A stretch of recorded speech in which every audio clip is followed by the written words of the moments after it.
I have an exciting video for you guys today. We look at an opening transposition from the ready to the English to the Caro-Kann of all openings. We have a strategic battle filled with imbalances. We have doubled kingside pawns, knight versus bishop, king safety issues, and then lots of endgame dynamics. Knight versus bishop, which piece is stronger in the endgame and why? So lots of learning opportunities ahead. Let's jump right into the game. We start knight f3, c5, offering a transposition to the Sicilian if white wants it. He plays c4. Now this is called the symmetrical English.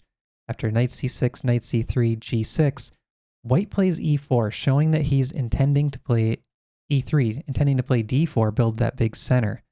I play knight f6, d4, takes, d5, and now we've actually transposed into a Caro-Kann Panov structure. This is similar to the ChessGoals Caro-Kann course. It's our best-selling individual course, but with that move order, typically that pawn on g6 is back on g7, and our recommendation is to play pawn to a6. So it's a little bit different than the Caro-Panov structure that I'm used to, but still pretty similar.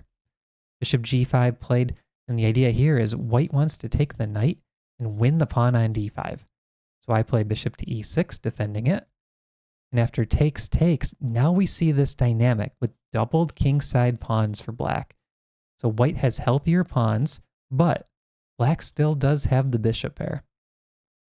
Pawn takes, bishop takes, and now you can see the bishop pair could be traded off at any moment, but white will have a weak pawn on d4. So there's still this interesting dynamic, doubled pawns versus potentially weak pawn on d4. Bishop to b5 played. Now at this point, I was feeling just slightly uncomfortable because white wants to castle quickly, put a rook on e1, checking the king, or maybe playing a quick queen to e2 check. So I had to be a little bit careful in figuring out how do I get the king to g8. I want my king to safely tuck away over here. And what I missed is there's this strong move, bishop to b4. If white castles, I can take the knight. So I voluntarily give up the bishop pair, but these two pawns are called hanging pawns, pawns that are side by side with no pawns on either side of those two. These are hanging pawns, and I can play against them. For example, castle, queen d3, rook c8, knight retreats. Now I can play a6, threatening to play b5 and controlling that c4 square, because the hanging pawns are best when they're side by side. So let's say bishop takes, I take c4. Now white achieves the side by side hanging pawns, but there's a strong move here for black. Pawn to b5. This forces the c4 pawn to either trade off or push forward one square. After c5 played, now queen to d5 creates a blockade on the light squares and threatens a checkmate on g2.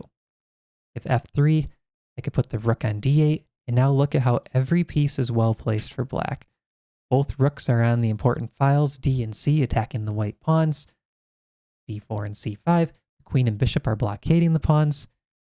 King can hide on g7 safely, and then you can actually use the h-pawn to attack.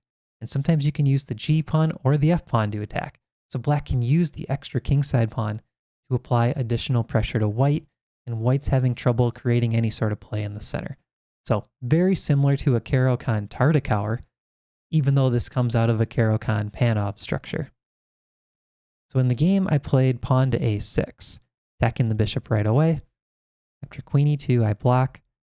Knight takes, queen takes, bishop takes. Now here I just had this idea in mind that I needed to castle. I wanted to just castle in one move. So I played b takes c6, thinking I could play rook a7 to defend the bishop and then castle. But there's an even better move here. Queen takes c6. And after castle, now I cannot castle because the bishop drops, so queen d7. Rook e1, creating a double attack on the bishop. I still can't castle. Here, there's actually king to f8, sidestepping with the idea of king to g7, and this bishop can always move off of e7.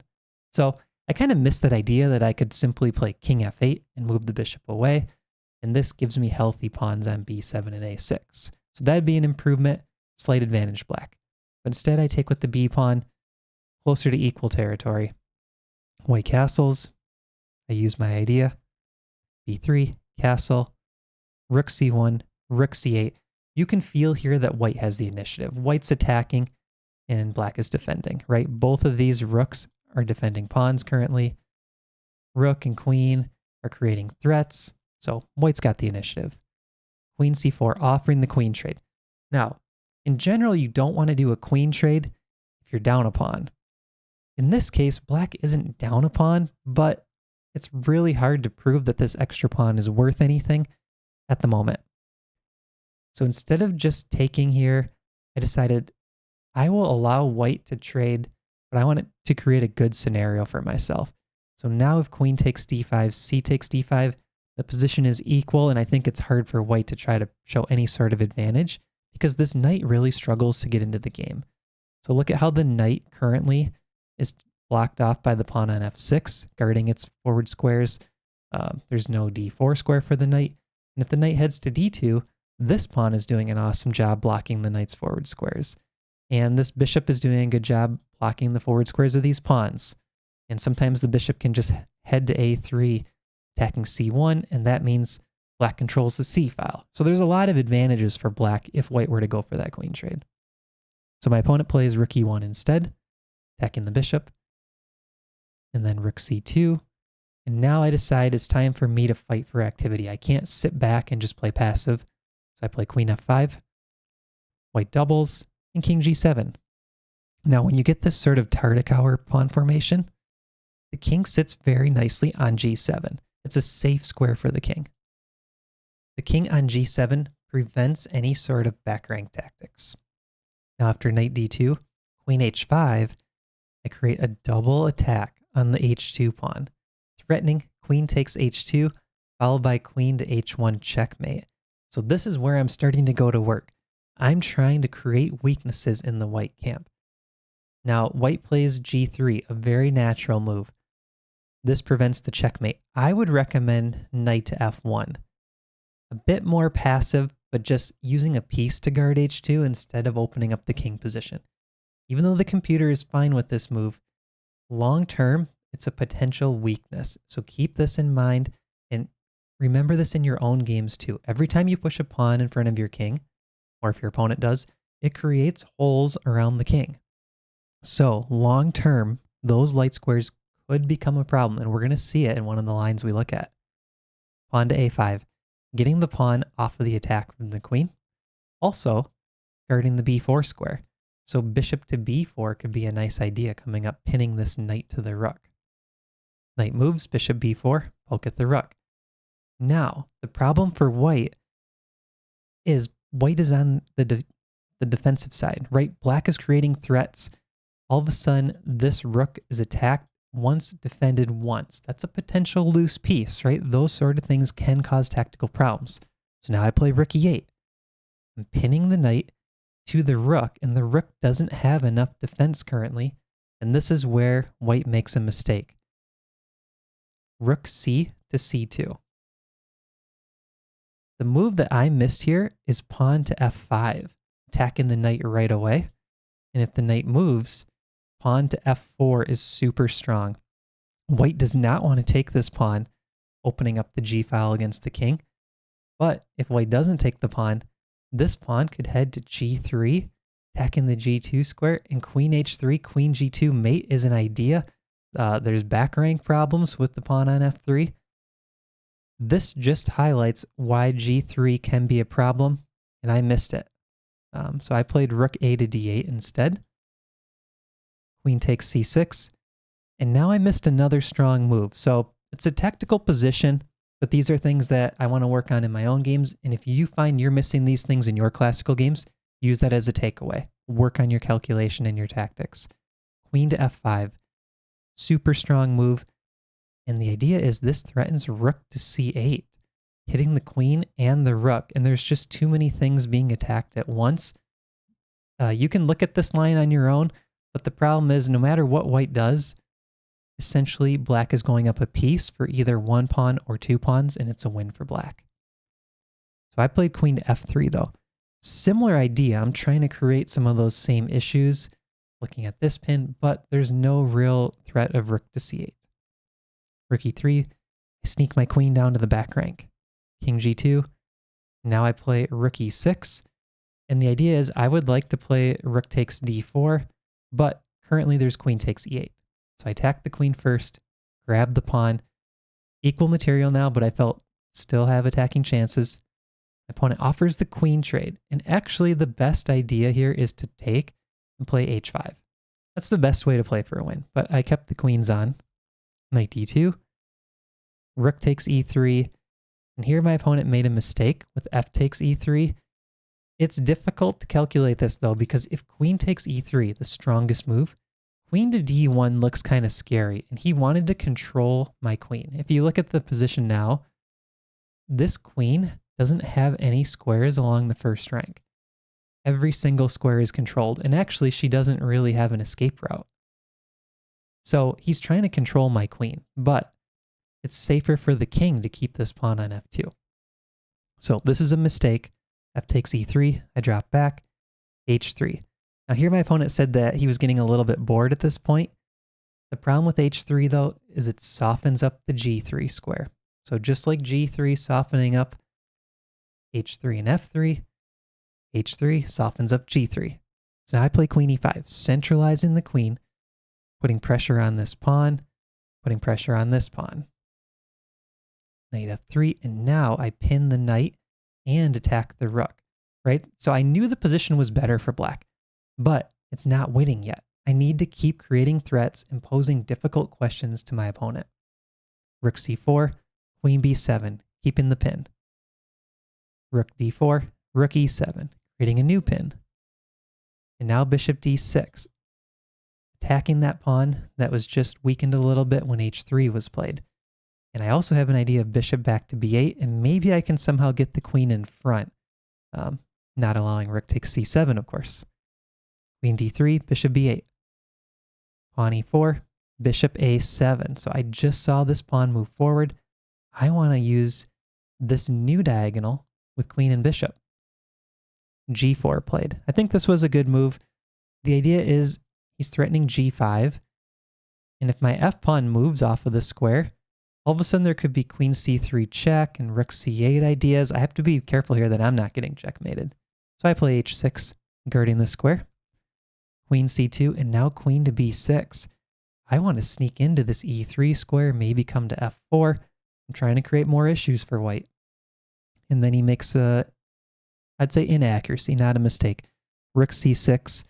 Queen to e2 would have been better, trying to defend this e3 square, but when you're playing defense for this long, it's hard to keep finding accurate moves. And that's why it's important to play for the initiative. Rook c6 hits the queen. Queen e3, and now rook takes e4 as a threat.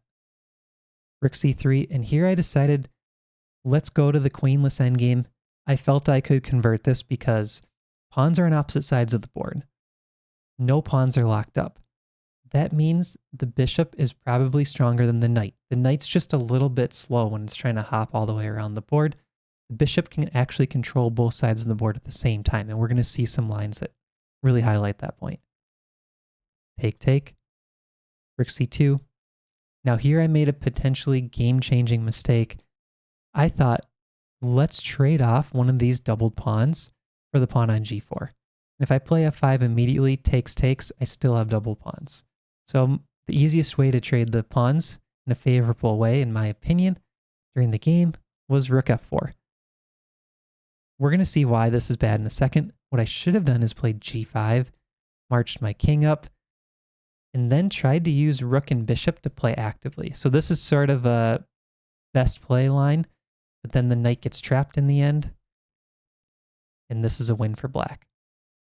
So pawn to g5 puts me in like that -2 territory, and I can play king g6 and then play f5 next.